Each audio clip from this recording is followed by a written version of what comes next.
네, 수요일 돈되라 함께 하고 계십니다. 이번에는 경제신문 일면에서 핵심 정보만 채굴해 오겠다는 박영식 기자와 함께 하도록 하겠습니다. 어서 오십시오. 네, 안녕하세요. 반갑습니다. 자, 오늘 일면에서 핵심 정보 어떤 걸 또 채굴해 오셨습니까? 지금 실시간으로 빠지고 있는데요. 이런 말씀들을 많이 하시는 것 같습니까? 네가 아는 바닥은 바닥이 아니다. 이제 끝모르고 곤두박질 치고 있는 가상화폐 소식, 지금도 계속 떨어지고 있거든요. 가상화폐 시장 소식을 준비해봤습니다. 네, 요새 뭐 코인 하는 분들, 좀 낯빛이 어두운 분들 보면 이제 코인에 좀 물려 있는 분들, 아니면 지금 이제 테라 루나 사태에 굉장히 좀 마음 상해하시는 분들인데, 네네네. 뱅크런 공포, 묶인 돈 못 빼내면 어쩌나, 굉장히 전전긍긍하는 상황에다가 투매 네. 현상도 일어나고 있습니다. 네, 그렇습니다. 최근 들어서 위험 자산 자금이 급속도로 빠져나가고 있는 데다가 뱅크런에 대한 어떤 경계 심리가 짙어지면서 시세 추락에 가속도가 붙은 모양새고요. 비트코인하고 이더리움이 이제 양대 산맥이라고 할 수 있는데 이 양대 산맥의 시세가 지난 일주일 사이에 무려 30%나 빠졌습니다. 그래서 같은 기간 다른 주요 가상 자산도 당연히 떨어질 수밖에 없잖아요. 그렇기 때문에 두 자릿수 하락률을 전체적으로 기록하고 있다 이렇게 이해하시면 되겠습니다. 네, 그 와중에 이제 눈에 띄는 기사가 어제 하나 났습니다. 테라 붕괴 주범으로 지목된 지갑 A가 테라폼랩스의 지갑이었다라는 건데요. 이게 뭐 어떤 의미인지 좀 소개를 해주시죠. 간단하게 얘기하면 자작극이라고 보시면 될 것 같은데 물론 지금 당장 단언해서 이게 자작극이다라고 할 수는 없을 것 같고요. 사정은 이렇습니다. 스테이블 코인 프로젝트 테라에 치명타를 입힌 거래가 일어나면서 공격자로 지목받던 지갑 A, 그 지갑이 사실은 권도영 대표의 테라폼랩스가 관리하는 지갑으로 밝혀진 건데 이걸 다시 말하자면 수십조 원 규모의 투자자 피해가 발생한 테라 붕괴 사태는 이게 외부 공격이 아니라 즉 내부 소행으로 일어났다라고 이해를 하시면 쉬울 것 같습니다. 이해가 안 되는 부분이 너무 많은데 지금 네네. 현재 어느 정도 수준까지 밝혀진 겁니까? 이게 지금 정확하게 밝혀지려면 시간이 좀 필요할 것 같은데 검찰도 정황을 확인하고 집중적으로 수사를 하고 있다고 일단 알려지고 있는 상황이고요.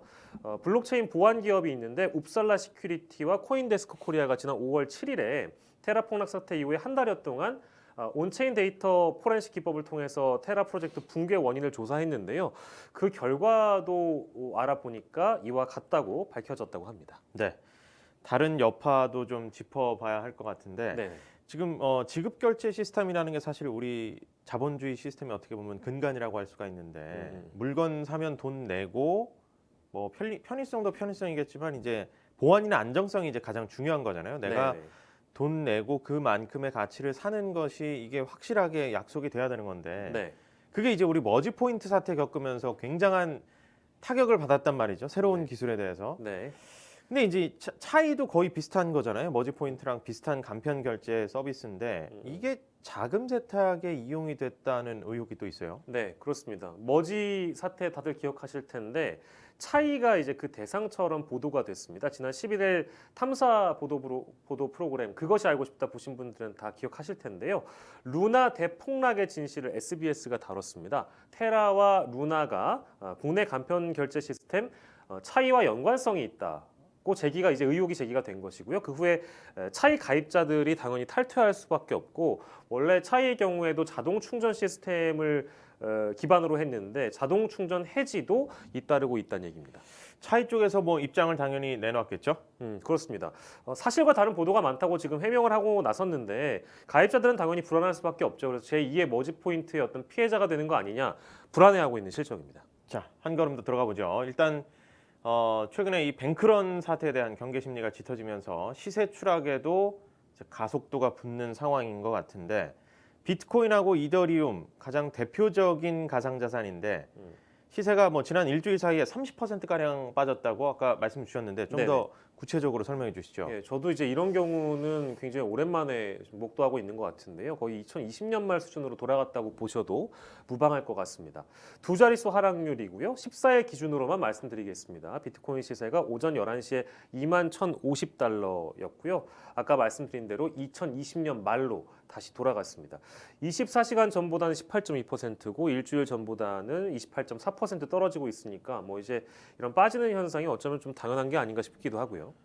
뭐 완전히 뭐 녹아내리고 있다. 갑자기 거의 그렇습니다. 공중분해되고 있다. 이런 생각이 들 텐데 네네네. 실제 투자자들 입장에서는 이렇게까지 좀 공포가 커지고 이런 최대 낙폭을 보이는 어떤 특별한 배경이 있습니까? 네, 저도 이 사태를 들여다보면서 셀시어스 네트워크라는 걸 알게 됐는데 고객 자산 인출을 중단한 셀시어스 네트워크가 이 폭락의 어떤 주범으로 가상화폐에 투자하고 있는 분들에게는 인식이 되고 있는 상황인데요. 셀시어스라는 것을 좀 설명을 드리자면 디파이라고 하죠. 탈중앙화를 내세운 대출 플랫폼을 말하는데요. 고객들의 가상 자산을 빌려서 이를 다시 투자자들에게 대출해주면서 일종의 은행 역할을 하는 겁니다. 근데 다만 이게 실제 은행과 다르기 때문에 예금자를 보호하기 위한 규제는 당연히 적용받지 않는 그런 상황이었고요. 결국 지급이 불능하지 않겠냐 이런 사태가 우려되다 보니까 올해 들어 계속돼 있는 어떤 하락장 공포에 테라에 이어서 셀시어스가 이제 한 몫을 했다, 기름을 부은 셈이 됐다 이렇게 이해하면 좋을 것 같습니다. 네. 자, 일단 오늘은 이 테라와 루나 얘기에 좀 더 집중을 해보죠. 네. 이 어떻게 보면 이 공포를 일으킨 주범이긴 한데 가상화폐가 뭐 곧 대규모 금융 사기다 거의 그런 수준으로까지 취급을 받고 있는데 여러 각도로 좀 짚어보겠습니다. 초반에도 좀 언급을 해드렸지만 권도영 대표의 테라와 루나 50조 원 규모의 대규모 금융 사기 의혹을 받고 있죠. 네, 그렇습니다. 가상자산 루나와 테라 사태에 대해서 검찰이 수사에 착수했다고는 하는데 루나와 테라를 발행했던 회사가 참 루나 2.0이라는 이름으로 다시 또 가상화폐를 만들었어요. 그래서 해외 거래소에 상장을 했는데 이게 또 하루 만에 88% 가까이 폭락을 했습니다. 그래서 당연히 뭐 이제 투자하시는 분들 입장에서는 이건 또 뭐냐 이제 이런 얘기가 나올 수밖에 없죠. 투자자들은 분통 터질 거고 해외 거래소는 또 왜 그걸 받아뒀는지도 참 그렇죠. 여러 가지 네, 의문들도 생기는데 네. 이게 또 더 큰 문제가 피해 규모조차 가늠하기가 참 어렵다는 겁니다. 왜 이런 사태가 벌어지는 걸까요? 네, 그렇습니다. 가상화폐 시장이 어떤 정규적인 경제 시장 내에서 이루어지는 게 아니라서 규모 자체도 지금 정확하게 알 수가 없는 건 당연한 일이고요. 피해자도 사실은 정확하게 추산하기도 어렵습니다. 뭐 50조다 몇 조다 뭐 이런 얘기를 하긴 하는데 사실 이제 그만큼 올랐다는 기대가 있는 거고 산 사람들은 뭐 누구는 1,000원에 샀다가 이게 10만 원이 됐다 뭐 이런 케이스들도 실제로 있긴 있습니다. 네. 그래서 저는 이제 궁금한 게 정확한 피해액을 추산할 수 있는 어떤 시스템이 있는 건지 아니면 누군가가 알고 있는 건지 하는 거거든요. 네, 장부에는 다 기재가 되는 시스템이긴 하고 실제로 거래 내용은 남아 있긴 한데 이 사건의 피해액 특정이 어려운 건 거래 과정에서의 손실 때문이거든요. 거래 과정에서의 손실. 음. 왜 피해 규모보다 손실 확인이 더 중요한 뭐 특별한 이유가 있습니까? 그러니까 피해 액수를 설명할 수가 없다면 당연히 이 어떤 혐의를 적용하기가 어렵다, 기소하기가 어렵기 때문이고요. 기소장이라는 거에 당연히 분명히 써야 이게 금융사기 사건이 되는 건데 그 과정 자체가 어렵다, 성립이 어렵다는 얘기입니다. 몇 억짜리 사기인지를 알아야 정확하게 조사도 하고 그거에 그렇죠. 대한 형벌을 부과할 테니까요. 예. 자, 그렇다면 거래 과정에서의 손실, 지금 테라와 루나 사태를 이제 어떤 관점에서 볼 것이냐가 어느 정도 핵심으로 좀 꼽을 수 있을 것 같은데 발행 자체 아예 애초부터 이걸 사기로 볼 것이냐 아니면 실질적으로 피해자들이 입은 그 피해 액수와 다른 차원의 어떤 기소가 될 것이냐, 기소 명목 뭐 여러 가지로 좀 궁금한 부분들도 많이 있습니다. 네. 가상자산에 이제 관심 있는 분들은 모르겠지만 잘 모르는 분들은 이게 용어 하나하나가 다 좀 어렵거든요. 네, 네. 일단 뭐 알아야 혹시 내가 그 함정에 빠지지 않으니까 조금 쉽게 좀 풀어보면 이 가상화폐 실제로 상장 첫날에 뭐 6배 정도 오르기도 하고 그걸 보고 이제 사실은 큰 수익이 기대되니까 많이 뛰어든 분들도 있는데 이 테라 같은 경우에 이거를 범죄 아예 수법이라고 해야 될까요? 아니면 방식이라고 해야 될까요? 처음부터 쭉 한번 이 사태가 나기까지의 배경을 조금 짚어주셔야 될 것 같습니다. 네, 이게 주식이라고 하면 이제 상장이라고 표현하면 쉬울 것 같은데 하지만 우리가 생각하는 상장의 개념은 이 회사가 정말 어떤 가치가 있는가 이걸 먼저 따져보고 하잖아요. 그런데 이제 비트코인의 체계는 하드포크라고 해서 포크처럼 이제 갈래를 좀 나누는 겁니다. 이걸 버전 업그레이드하는 거거든요. 거기에 이제 블록체인 기술이 바탕이 된다는 맞습니다. 거죠. 가상화폐가 있고 블록체인이 있는 것인데 이 블록체인 기술을 바탕으로 해서 하나의 포크를 나눠서 분산을 하는 겁니다. 그래서 일종의 버전 2 업그레이드 판을 내고서 이게 새로운 상장이다 이렇게 하면서 또 거래를 할 수 있게 만드는 구조인 거죠. 그러니까 뭐 2.0, 테라 2.0 이런 것들이 다시 거래를 할 수 있고 새로운 전혀 전과는 다른 것처럼 보이고 그 거래소에서도 그렇게 인정할 수도 있다는 얘기네요. 네, 그렇습니다. 그런데 지금 언론 기사에 나오는 거에 따르면 뭔가 그 크게 업그레이드한 게 없이 기존에 있는 루나와 거의 동일한 정도의 내용을 가지고 명칭 2.0을 붙였기 때문에 이런 방식이라면 3.0도 나올 수 있고 4.0도 나올 수 있고 뭐 얼마든지 나올 수 있는 거죠. 일단 2.0 뭔가 전보단 낫겠지. 그리고 설마 다시 이제 거래소에서 인정을 해줬는데 이건 뭔가 좀 더 안정적이지 않을까 하고 혹시 이제 손해 봤던 분들이 다시 또 들어갔을 수도 있는 건데 네. 초기에는 또 올랐습니다. 근데 이게 에어드롭을 써서 그랬다고 하던데 에어드롭이라는 건 또 뭡니까? 네, 주식으로 치면 이게 무상증자랑 비슷한 겁니다. 우리가 무상증자를 할 때에는 주식시장에서 언제 어떻게 하겠다 이렇게 날짜를 정하잖아요. 그런데 이 날짜에 그 주식을 가지고 있었던 사람에게는 무상으로 얼마를 더 주겠다. 이렇게 무상증자가 되는 거거든요. 가상시장에서는 그 과정을 이제 스냅샷이라고 하고요. 그 시점에 날짜를 정해서 그때 스냅샷이 찍힌 사람의 경우에는 일정량을 배분해 주는 겁니다. 이게 이제 무료로 네. 주는 겁니다. 그래서 일종의 무상증자라고 생각하면 되겠습니다.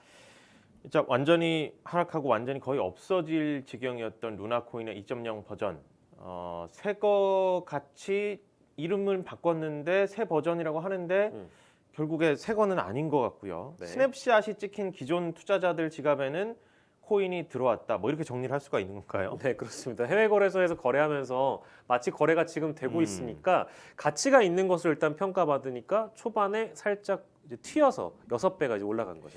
뭐 사람 심리가 아무래도 이제 실제 올라가고 있으니까 그 올라가는데 나도 한번 타보자 다시 이미 또 손해 본 게 있으니까 그거를 본전 심리 좀 네, 본전이라도 찾아보자 하는 그 심리도 많이 있었을 것 같은데 이거는 좀 의도 자체가 있는 어떻게 금융사기로 봐야 되는 겁니까? 어떻게 합니까? 아까 말씀드린 대로 이게 금융사기가 성립이 되려면 여러 가지 이제 복잡한 절차들이 필요하고 실제 금융사기를 적용할 만한 그 내용이 필요한데 그것이 가능한 것인가?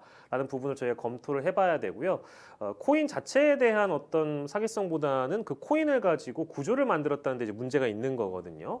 그래서 뭐 저는 전체적으로는 어떤 맥락이나 이런 거를 보면 사기인 것 같이 느껴지긴 합니다만 실제 국내에서 처벌이 가능한 부분인지는 우리가 좀 더 따져볼 필요가 있다. 이건 물론 법적으로는 그렇습니다.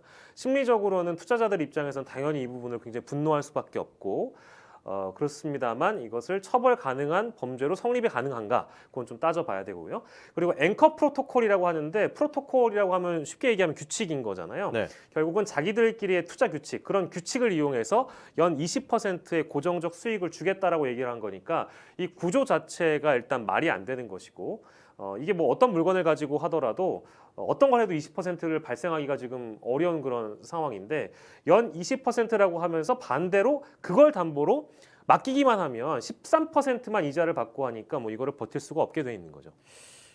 그 권도형이라는 인물이 이렇게 저렇게 설명을 하면서 스테이블 코인의 구조를 막 이렇게 설명을 하니까 폰지 사기 같은 거예요. 예, 왠지 굉장히 믿음직스럽고 뭔가 이 스테이블 코인의 어떤 구조가 네. 명확한 것처럼 보였는데 사실은 일정 시간이 지나면 이게 붕괴될 수밖에 없는 그런 구조였던 것 같은데 네. 자 그러면 만약에 이런 구조적인 특성을 알고 있으면서도 투자자를 모집했다는 거를 검찰이 만약에 입증을 한다면 네. 그러면 사기죄 성립되는 거 아닙니까? 법조계에서도 여러 가지 의견들이 나오고 있습니다만 일부에서만 이걸 좀 더 시간을 투자해서 디디고 파면 가능한데 여러 가지 난관이 있다고 이미 설명하고 있고 대다수의 그 법률 전문가들은 쉽지 않을 것이다라는 전망을 내놓고 있습니다. 가상화폐와 관련된 블록체인 기술이라는 게 굉장히 기술적으로 어려운 부분이라는 어떤 난해성이 있기 때문에 수사를 하는데 굉장히 어려울 수밖에 없는 것이 투자를 해본 뭐 검사 내지는 나중에 실제 이게 재판에 넘어가더라도 그 내용을 명확하게 이해를 하고 처벌을 하려면 판사님도 이해를 해야 되잖아요. 이제 그런 것까지의 난관이 너무 많이 남아 있다. 뭐 그런 설명이 가능할 것 같습니다. 그 사실 세계적으로 꽤 많은 사람들이 이제 투자를 했는데 그분들이 이제 다 이 구조를 뭐 명확하게 이해했는지는 모르지만 어쨌든 이 구조의 설명에 네네네. 동의를 했고 그래서 이게 안정적이라고 생각하고 투자를 했다는 거니까 네네. 그러면 이제 뭐 판사나 검사들도 조금 더 디테일하게 여기서 잘못된 허점이 뭔가 사기일 수밖에 없는 초기의 의도가 뭔가 이런 거를 좀 음. 짚기가 굉장히 좀 어려울 것 같아요. 수많은 사람들이 그렇게 다 믿었을 수밖에 없는 예. 좀 탄탄한 어떻게 보면 설계가 잘 됐다고 해야 되나요? 예, 그래서 제가 이제 취재를 해본 바로는 테라 루나를 만든 권도영 대표의 경우에도 네. 해당 관련자들마저 뭐 이게 사기다 아니다라고 해서 딱 양쪽으로 나뉘었다고 하더라고요. 참 갈수록 더 알 수가 없습니다. 네, 그러니까 테라와 루나를 만든 이제 권도영 대표 사무실도 네, 네. 이게 또 실제로 존재하지도 않는다면서요? 네, 그렇습니다.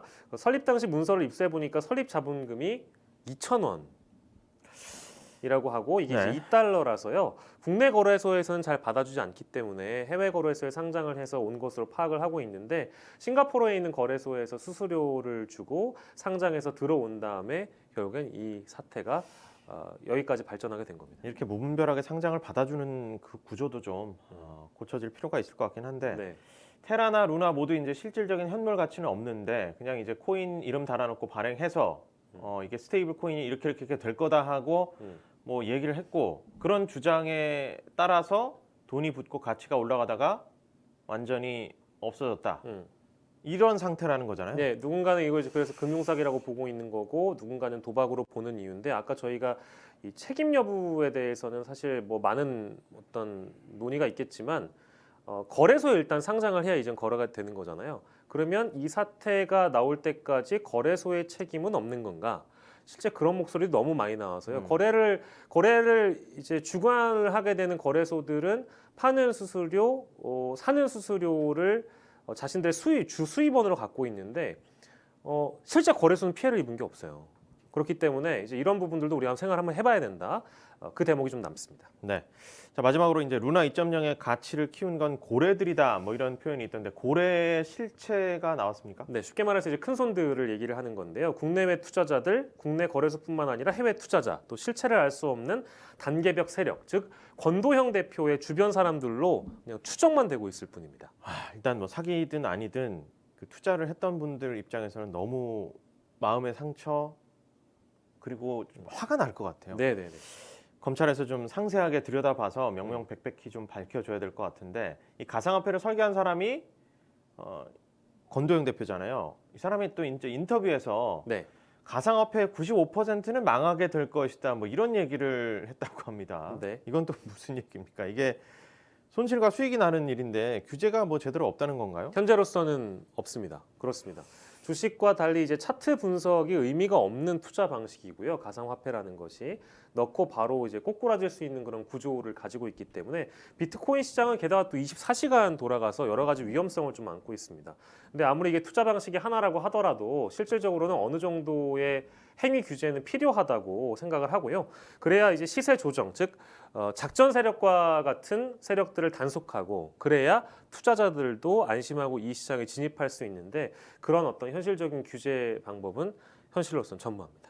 지금도 이제 이 비슷한 그 싱가포르 같은 곳에서 우회로 해외 거래소에 쉽게 이제 접근할 수 있으니까 쉽게 코인을 발행해서 네. 다시 국내로 들여와서 거래를 하는 이런 방식을 따고 있는 게 아직도 지금 횡행하고 있다고 하는데 네네네. 어떻게 좀 파악이 되고 있습니까? 그렇습니다. 결국 우리나라가 어떻게 규제를 하는가의 문제를 넘어서 국제적으로 룰을 만들고 공조를 해야 되지 않을까 싶은데요. 그래서 지금 규제에 대한 논의를 뭐 당연히 미국에서도 하고 있고 유럽 쪽에서도 이와 관련된 제재와 관련된 어떤 법안들을 만들고 있다고 하니까 이쪽으로 투자 계획이 있으셨던 분들 같은 경우에는 이런 주변의 변화를 좀 면밀하게 파악하시고 나서 투자에 참여하시는 것을 추천드리고 싶습니다.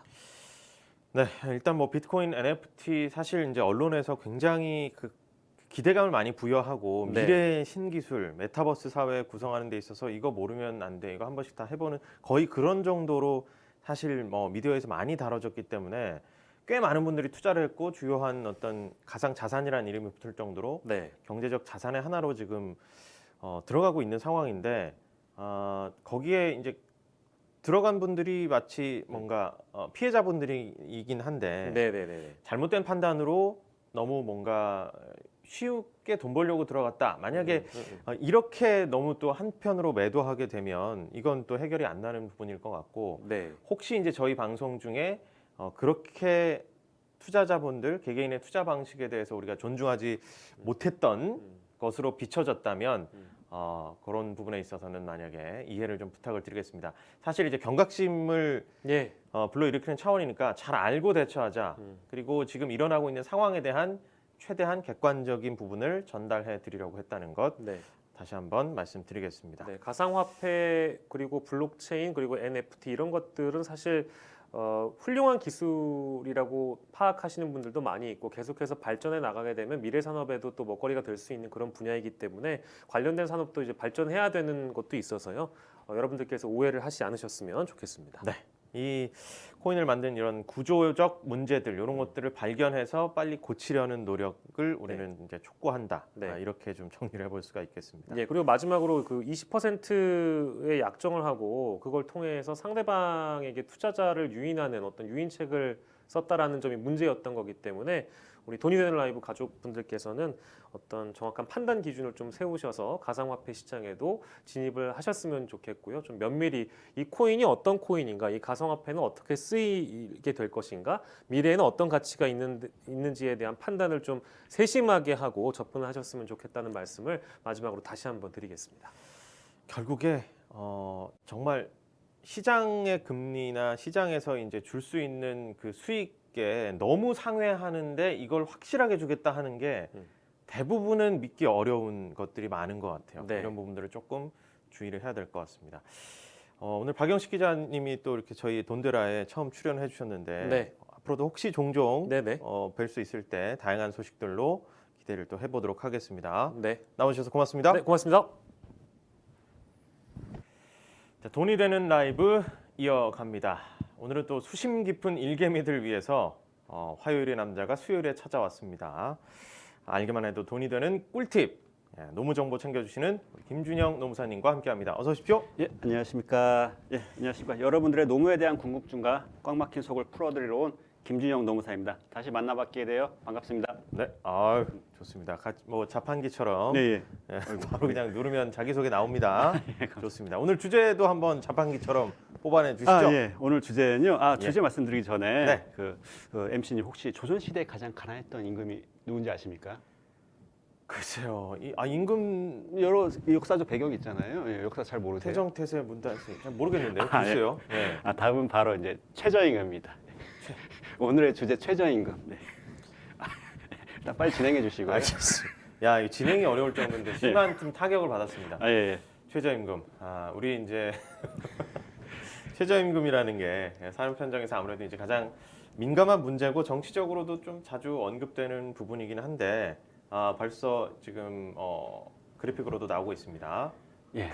조선시대 가장 가난했던 임금, 최저임금. 네, 눈물만 납니다. 네.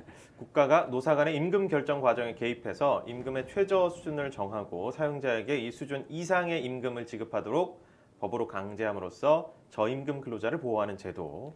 그러네요. 예, 그렇죠. 그래서 항상 최저임금 얘기 나오면은 뭐 정치적인 이슈가 좀 언급되긴 하는데요. 하지만 저는 이 자리에서는 최대한 정치적인 이슈는 빼고 현장에서 중요한 상황과 실무적인 내용만을 말씀드리도록 하겠습니다. 그래서 참고로 제가 드리는 이야기는 정치적인 견해가 전혀 없다는 것을 좀 유념해 주시기 바랍니다. 왠지 그래도 강조를 하면 네. 더 막 있을 것 같잖아요. 그러니까 이 얘기를 하면은 괜히 이 사람 어느 색깔 아니야라고 할 수 있는데 그런 게 전혀 없어요. 그러니까 없어요. 예. 현장에서 본인의 경험으로 사용자와 이제 뭐 노동자를 늘 만나니까 네. 여기서 이제 가장 내가 생각하는 합리적인 방안들이 이런 것들이다 이렇게 또 얘기를 많이 해주고 계신데 예. 뭐 이제 원론적인 질문이긴 합니다만은 최저임금 누가 결정하나? 예. 우리 뭐 이제 뉴스로 뭐 최저임금위원회 뭐 이런 것들도 있는데 누가 네. 들어가고 뭐 이런 것들 잘 모르잖아요. 예. 소개 한번 해주시죠. 예, 그렇죠. 그래서 이게 시사상식으로 자주 나오는 문제이기도 하는데요. 뭐 최저임금을 하면은 보통은 이제 행정부가 이제 결정한다라고 생각하시는 분들 많은데 뭐 국회도 아니고 이제 청와대고 아닌 이제 독립된 기관인 최저임금위원회에서 이제 근로자위원, 사용자위원, 공익위원분들이 모이셔가지고 내년에 최저임금이 얼마 돼야 될지 결정을 하게 됩니다. 그래서 매년 7월에 위원회가 개최되고 뭐 다음 달이겠죠. 그리고 8월에 공표되고 다음 년 1월 1일부터 일괄 적용되게 됩니다. 예, 뭐 국회는 간접적으로 최저임금법을 뭐 제정하거나 개정할 수 있고 행정부는 시행령이나 시행규칙으로 간접적으로 영향을 미칠 수 있겠죠. 그리고 뭐 또 이제 행정부는 강력한 의지로 뭐 최저임금 방향에 영향을 미치는 걸로 알고 있는데요. 이거 네. 정확한 것은 아닙니다. 정확한 거 아닌 걸 이렇게 길게 설명을 하고 그래요. 아, 그냥 예. 최저임금위원회 아까 말씀하셨던 뭐 공익위원 그다음에 또 사용자 저희- 측 또 예. 노동자 측 예, 그렇죠. 다 같이 들어가서 이제 하는데 항상 이게 위원회에서 여러 가지 갈등 다툼이 있고 또 시한을 넘기고 뭐 이런 여러 가지 예. 뉴스들로만 봤어서 예, 위원회 뭐 논의나 이런 것들도 좀 또 궁금하긴 한데 예. 최저임금 그러니까 최저인건비를 얘기하는 거다 동일하다 이렇게 보면 되는 건가요? 사실 사업주 입장에서는 좀 그렇게 오해하실 수가 있는데 항상 말씀드립니다. 최저임금은 우리 근로자들의 최저급여를 지지해주는 역할을 수행하지만 그렇다고 사업주 입장에서는 최저임금이 최저인건비를 의미하는 것은 아닌데요. 이 말은 뭐 근로자 입장에서 더 받을 게 있고 사업주 입장에서 더 부담해야 될 부분이 있다라는 것이겠죠. 네. 근데 과연 그게 무엇이냐? 최저임금과 같이 고려해야 될 사항은 이제 주휴수당, 그리고 연차 휴가 수당, 퇴직금, 사대보험 사용자 부담금 이런 식으로 다 모아서 한 직원을 채용했을 때 이제 인건비를 얼마나 나갈지 될지 다 고려를 해봐야 되는 사항입니다. 사실 인건비에는 더 다양한 항목들이 들어가니까 예. 지금 이 최저임금이라는 건 딱 시급에만 한정된 뭐 그럴 수 있겠지. 거라고 조금 더 좁은 예. 개념으로 좀 봐야겠네요. 예, 예, 그거에 따라서 연동돼서 바뀌는 것들이 또 있으니까. 예, 맞습니다. 나 좀 똑똑하지 않아요? 아, 예, 저 약간 되게 좋았습니다. 그래요? 뭐 좋아요. 예. 자, 2022년 사실 이 현재 최저임금은 누구 청문회 할 때나 이런 퀴즈처럼도 예, 나오고 하는데 예. 2022년 현재 최저임금 까먹었어요. 얼마입니까? 최저 시급은 뭐 다들 다 아실 거예요. 상식이죠, 이거 이제는. 그렇죠. 예. 상식이 없어가지고. 네, 네. 화면에 나오는데 이제 시급은 9,160원, 뭐 1급은 뭐 73,280원, 월급이 191만 4,440원, 1914,440이라고 표현하는데요. 예, 그렇게 아하. 책정되어 있습니다. 그럼 이제 이 최저임금 안내문이라는 것도 작성을 해서 노동부에서 올해는 이렇습니다 하고 그렇죠. 사실 뭐 사용자들은 다 기억을 할 수가 없으니까 네. 이제 이거 이상으로 줘야 된다 하고 이제 지침처럼 나갈 텐데 예, 최저임금을 얘기할 때 항상 따라붙는 게 있더라고요. 말씀하셨던 그 주휴수당 아까 이제 예. 주휴수당이라는 건 또 뭡니까? 사실 주휴수당은 저 개인적으로는 이제 숨어 있는 최저임금이다라고 표현을 하기도 합니다. 제 개인적 숨어 있는 최저임금. 예, 그렇죠. 네. 사업주분들 중에서는 주휴수당 이야기만 하면 골치가 아프다고 하시는 분들 많이 계십니다. 이제 우선은 이제 주휴수당이란 이제 일주 평균 15시간 이상 근무하는 경우 일주 1일에 유급 휴일을 줘야 하는데요. 이때 발생하는 수당이 주휴수당이라고 합니다. 그러면 주휴수당은 우리가 사실 이제 사용자 입장에서는 예. 생각 못했던 유급 휴일이라고 볼 수도 그렇죠. 있겠네요. 예, 일요일 날 이제 예를 들어서 평균적으로 하면 일요일에 많이 쉬니까요. 일요일 날 그냥 당연히 쉬는 건데 사실 이게 유급이었다고. 내가 돈을 줘야 된다. 잘 모르실 수도 있죠. 그래서 이제 만약에 뭐 주 7일을 만약에 했다면 예. 이제 생각보다 뭐 다양한 그러니까 인건비가 좀 다른 요소가 발생할 수 있다는 저 거예요. 실제 근무한 게 아니라 근무하지 않은 거에 대해서도 뭐 인건비를 지급해야 되니까요. 네. 그래서 아까 시급, 1급, 월급 이렇게 말씀드렸는데 그래서 월급은 1914,440인데 거기에는 주휴수당이 포함되어 있어요. 월급에는. 왜냐하면 그 월급에는 항상 일을 8시간, 일주 5일 그리고 한 달 동안 근무하다는 전제로 월급이 책정되기 때문에 주휴수당이 당연히 포함되어 있어야겠죠. 그렇죠. 예, 네. 근데 문제는 시급과 1급에는 이 주휴수당을 포함하시지 않았어요. 뭐 논리적으로는 아직 뭐 15시간 그러니까 일주일에 15시간씩 뭐 일주일 이상을 근무할지 안 할지를 모르기 때문에 시급에는 정말 이제 뭐 2시간 일하고 가거나 예. 뭐 그럴 수도 있으니까 예. 그거는 이제 당연히 주휴수당이 들어갈 수 없는 조건이니까. 그렇죠. 예. 아하. 이렇게 표시는 해놓는데 그런데 일주일 15시간 미만으로 근무하시는 분이 뭐 대한민국에서 얼마나 되겠습니까? 알바 분들을 하시더라도 그래서 당연히 발생한다는 전제하에 좀 안내를 해야 될 것 같아요. 그래서 시급 1급도 주휴수당 반영 시급 1급을 별도로 알 필요가 있고 그 금액은 주휴수당 포함 최저 시급은 1,992원, 그 주휴수당 최저 1급은 87,936원. 사실 1급보다는 시급이 좀 의미가 크죠. 10992, 약 11,000원. 예. 그러면 이제 우리가 뭐 최저 임금 뭐 10,000원 이상 예. 인상하고 뭐 이거에 대한 여러 가지 이제 뭐 정권마다 뭐 찬반 가부가 있었는데 예. 현실적으로 보면 주휴수당을 만약에 포함한다면, 그러니까 정상적으로 우리가 근로를 뭐 15시간 이상 하고 예. 생각한다면 현실적으로 지금 이제 최저시급이 이미 10,000원을 넘어서 1,992원으로 예. 생각해 볼 필요가 있네요. 네, 저는 뭐 제 의견은 그렇게 얘기하지 않겠습니다. 간주를 해야 된다는 예, 거예요. 그렇죠, 그렇죠. 그래서 일반적으로 이제 MC님도 어. 이제 편의점을 이제 운영하시다가 만약에 네. 아르바이트 한 번을 채용하시려고 하면은 시급은 항상 현재 우리 2022년 현재로는 11,000원을 고려를 하셔야 되는 거죠. 그러니까 사실 이제 뭐 편의점 갑자기 이제 차리는 분들도 네. 막 노무에 대한 상식이나 이런 걸 다 알고 차리는 게 아니니까. 예.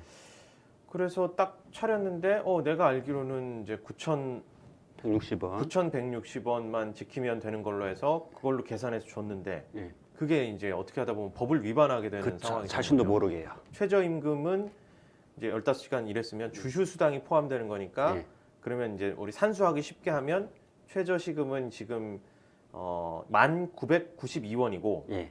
그다음에 최저 1급은 87,936원이다. 예. 그렇죠? 그러면 이제 한 11,000원 정도의 시급을 줄 생각을 하고 알바를 고용을 해야 된다 이 얘기네요. 맞습니다.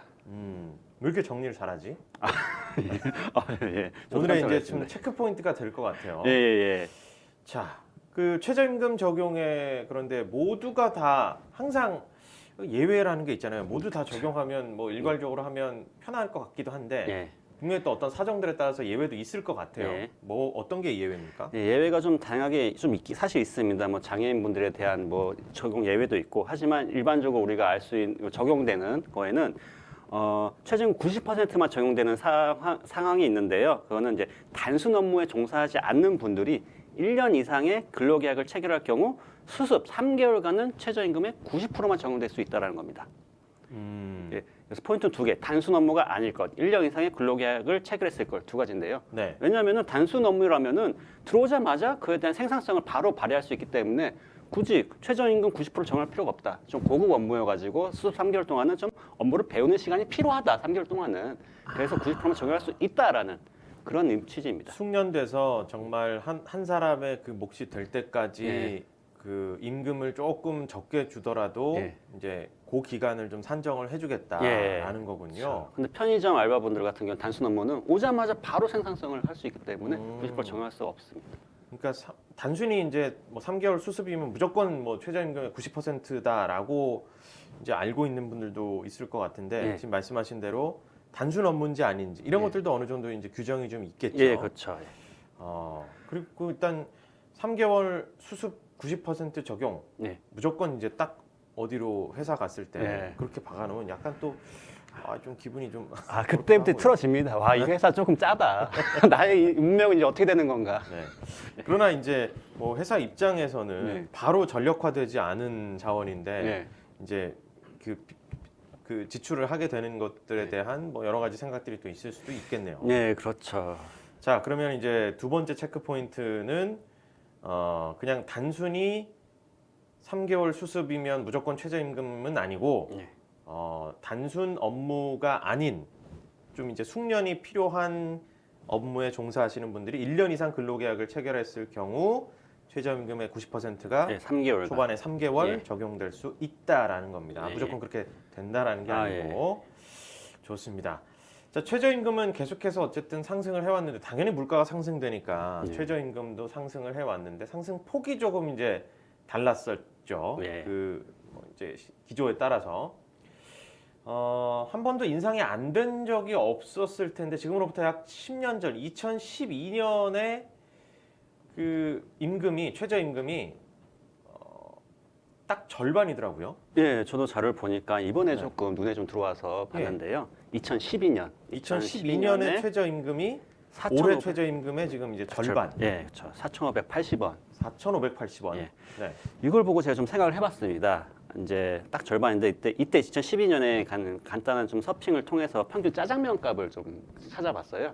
그때 오, 네. 네, 그때 4,100원이라고 뜨더라고요. 이게 정확한 거 아니 뭐 간단 서핑을 통해서 찾아봤는데 네. 근데 올해 뭐 유명 프랜차이즈 짜장면 값이 6,000원이더라고요. 네. 4,100원 대 6,000원. 자, 그러면은 2배가 아니잖아요. 최저임금 2배 올랐는데. 그러면 어떻게 보면은 이제 이게 좀 과도하게 오른 거 아닐까?라고 또 생각해 볼 수 있는 사람들도 있으실 테고. 근데 저는 이것보다는 좀 문화적인 요소도 고려를 해야 한다고 생각해요. 그러니까 짜장면이란 특정 제품의 물가를 볼 게 아니라, 자, 10년 전에는 일반적인 점심 식사가 짜장면이면은 뭐 괜찮은 식사. 그렇죠. 라고 하실 수 있잖아요. 네. 근데 요즘에는 짜장면 하면 조금 짜장보다 더 맛있는 거 많고, 좀 고급 문화적인 점심을 해가지고 짜장면이 일반적인 게 아니라 좀 더 고급 7, 8천 원짜리 점심값이 일반적이 되었다라고 생각을 합니다. 맞아요. 예. 그렇게 보자면은 결코 최저임금이 과도하게 오른 건 아닐까라는 생각도 해볼 수 있을 것 같습니다. 야, 진짜 아주 교묘하게 선을 타네요. 그러니까 최저임금을 너무 급속도로 올린다라고 주장하는 분들도 계시고, 네. 또 뭐 현실 반영해서 하는 거다. 네. 아직도 낮다 하시는 분들 계신데, 네. 거기서 이제 지금 이제 짜장면이라는 묘한 네. 값을 갖고 와서 그럴 수도 있고 아닐 수도 있다라는 그쵸. 결론을 네. 아주 기가 막히게 내려주시네요. 모든 결론은 그렇습니다. 야, 요렇게 상담의 기술인가요, 이런 게? 자, 좋습니다. 네. 자, 사실 그래요. 뭐 정답이 없기 때문에 이 정책이라는 것도 많은 사람들의 사회적 뭐 합의를 통해서 만들어내는 거긴 한데, 그게 또 이제 이해관계자마다 당연히 입장이 다를 테니까 좀 뭐 여러 가지 갈등도 있고 그런데, 좀 특이한 법이 하나 지금 뭐 또 만들어졌다고 들었습니다. 무슨 예. 법입니까? 예, 이미 좀 만들어진 거고요. 사실 이제 최저임금이 2018년도에 한번 정말 큰 폭으로 네. 상승한 적이, 그때 한번 좀 약간 사회적으로 많이 논란이 있었는데요. 이제 2018년도에 16.4%가 몰랐었죠. 이때 이제 그 전 정권이 임기 내에 최저임금 1만 원을 도달하겠다는 목표로 아마 이렇게 큰 폭으로 상승을 시켜놨던 것 같아요. 네, 지금 보고 계신 그래프에서 가운데 쪽에 예. 2017년에서 2018년에 그 꺾은 선 그래프 갑자기 이제 기울기가 증가하는 거, 예. 여기를 말씀하신 거죠. 예, 16.4% 인상됐다는 거. 예. 그래서 이제 사회적으로 좀 문제 많으니까 정부에서는 이제 일자리 안정자금이라고 최저임금 상승폭만큼 이제 소상공인분들한테 좀 인건비 부담을 덜해주겠다 해서 일자리 안정 자금도 만들고 올해까지도 6월까지도 시행 중입니다. 그래서 그 저임금자분들에 대한 인건비를 좀 보존해주고 있고요. 예. 그리고 또 하나가 이때 조금 너무 올렸다 싶었나 해서 이게 그 정확한 이유는 모르겠지만, 과거에는 최저임금 월급에서 최저임금 판단할 때 식대, 육아수당, 차량 유지비 등 복리후생비는 좀 빼고 나서 뺀 금액에 대해서 과연 이 최저 월급 이상이냐 아니냐를 판단했었어요. 그런데 거기서 이제 벌 바꿔가지고 이런 복리후생비도 포함시켜가지고 이제 최저임금 위반 여부를 판단하겠다라고 법이 바뀌어가지고, 네. 노동계에서는 이게 무슨 조삼모사냐, 최저임금은 올랐는데 실제로 지급받는 급여는 그렇게 오르지 않았다라고 비판하는 목소리도 있었습니다. 근데 이게 좀 설명드리려면은 막 수학 산식도 필요하고, 너무 이제 제가 뭐 엑셀 수식을 사용하거든요. 네. 쭉 긴 수식이 사용됩니다. 그래서 설명을 좀 생략해도 될까요? 이해는 하셨나요? 아니, 준비를 안 해놓고 지금 생각해도 되냐고. 이해만 해주셨으면 돼요. 그러니까 옛날에 이해는 됩니다. 예. 일단은 그 판단의 기준이 달라지니까 실질적 인상 효과가 많이 줄었다는 얘기잖아요. 그렇죠. 과거에는 고려하지 않았던 거를 고려해가지고. 예. 고려할 수 있을 때 고려해야 되는데 말이죠. 예.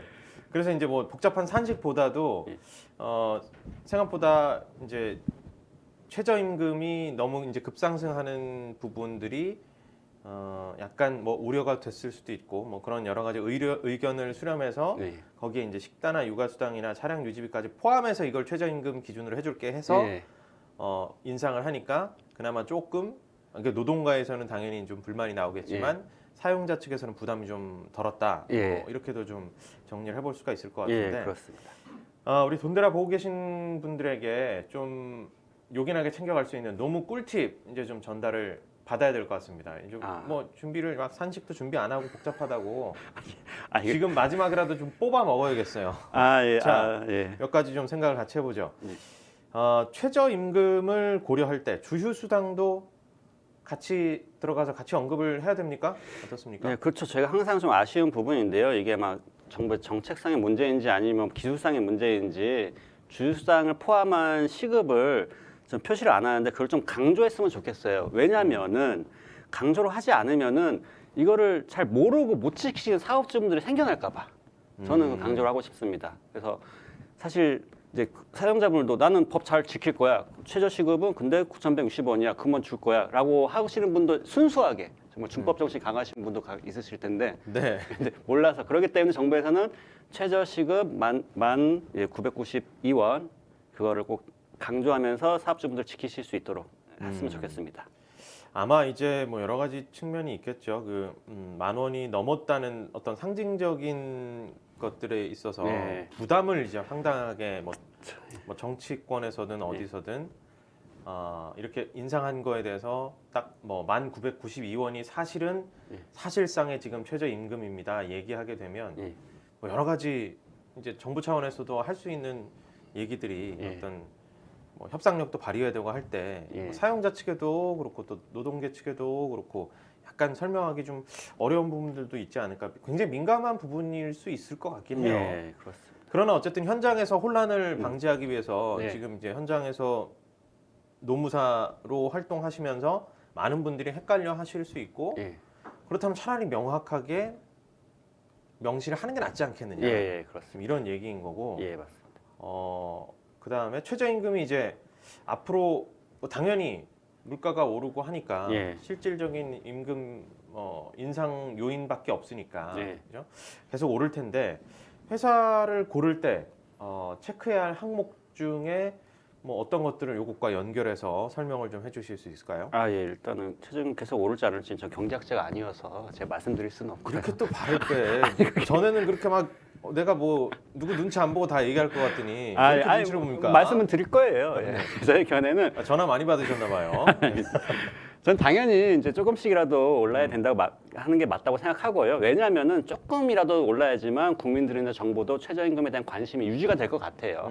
너무 동결만 되면 최저임금은 어느 정도 유지가 됐으니까 이제 계속 동결이라고 이렇게 그냥 관심 밖에서 벗어나는 것보다는 이번에는 과연 뭐 조금이라도 얼마나 오를까 그 결과를 기다리는 그냥 그런 전국민적인 관심을 불러일으켰으면 좋겠습니다. 네. 회사를 고를 때 자, 체크할 예. 항목인가요? 이 최저임금을 어떻게 준수하고 최저임금 이상으로 주는지 예. 뭐 이런 것들도 회사 고를 때 이런 것들이 좀 명시하게 돼 있나요? 이 계약 조건에?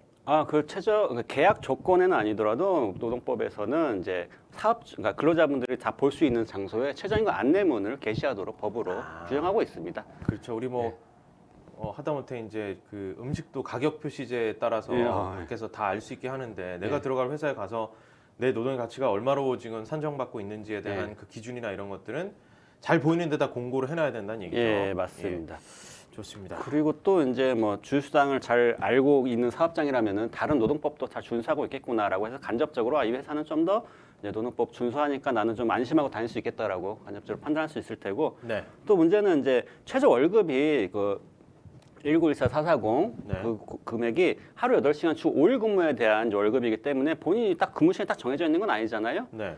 그래가지고 뭐 하루 8시간 더 이상 일한다거나 또는 주 6일 근무하시는 분들의 과연 내 최저 월급이 얼마나 돼야 되는지는 따로 산정하실 줄 아셔야 될 것 같습니다. 우리도 좀 많이 알아야 돼요. 예. 권리를 또 찾고 하기 위해서. 예. 자, 이게 사실 최저임금 중에 가장 이제 뭐 핫한 어떻게 보면 이슈라고 하는 것이 지금 화두가 된 것이 직종별 혹은 지역별로 최저임금을 좀 달리 하는 것이 어떠냐라는 화두가 있습니다. 이 새 정부 들어서. 자, 이거 어떻게 현실성이 있습니까? 아니면 이게 올바른 방향입니까? 어떻게 생각합니까? 명확하게 입장을 얘기해 주세요. 너무 정치적인 질문만 해주시면 정치적인 질문이 아니라 괜히 지금 노무사로서 어떻게 생각하시냐고. 일개 노무사로서 의견을 말씀드리면은 네. 최저임금 말씀해 주셨도록 직종별 지역별로 다르게 결정할 수 있다고 근거 규정은 있지만 실제로 일본에서는 지역별로 최저임금을 다르게 결정하고 있어요. 가장 높은 곳은 뭐 도쿄도일 테고요. 아, 그래요? 예, 그리고 가장 낮은 곳은 어디일까요? 글쎄요, 뭐 일본 도시를 잘 몰라가지고 사실. 그 활화산으로 있는 곳으로 유명한 카고시마 현입니다. 카고시마현. 진짜로 일어날지도 몰라 기적이라는 영화의 배경으로 나왔던.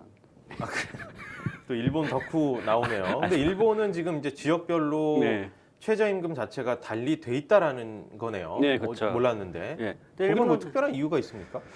땅도 넓고 해가지고 물가가 확실히 다르니까. 좀 물가 자체가 이제 확실히 다르다. 예. 그리고 그거에 대한 사람들의 공통 어떤 인식이나 사회적 합의도 또 있었나 보네요. 예.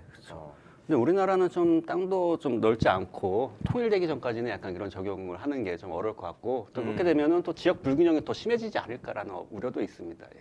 네. 그러면 직종별로 최저임금을 별도로 정할 필요 어떻게 생각하십니까? 또 너무 이제 실무상 이제 접하다 보면은 이제 네. 너무 사업별로 나눈다는 부분도 애매한 부분이 많고요. 직종이라는 게 딱 정해져 있는 거 산업 뭐 한국 산업 표준 분류표에 있지만 그걸 네. 딱 봐가지고 이 사람은 이런 직종, 이 사람 이런 직종을 다 가리는 것도 좀 실무상 어렵고 또 그렇게 되면 법을 피해 가려는 움직임이 너무 활발해질 것 같아가지고 아, 조금 염려스럽습니다. 저는. 일단 직종별, 지역별 최저임금 차등하는 부분은 너무 이제 생각할 거리도 많고 뭐 또 나라마다 현실도 좀 다르니까 예. 많은 논의가 좀 필요하겠다라고 예. 이제 이렇게 피해가고 있는 네, 근데 어떻게 정부가 어떤 결정을 내릴지는 참 저도 관심이 많습니다. 농사분들은 또 당연히 관심이 많이 있으실 것 같아요. 예.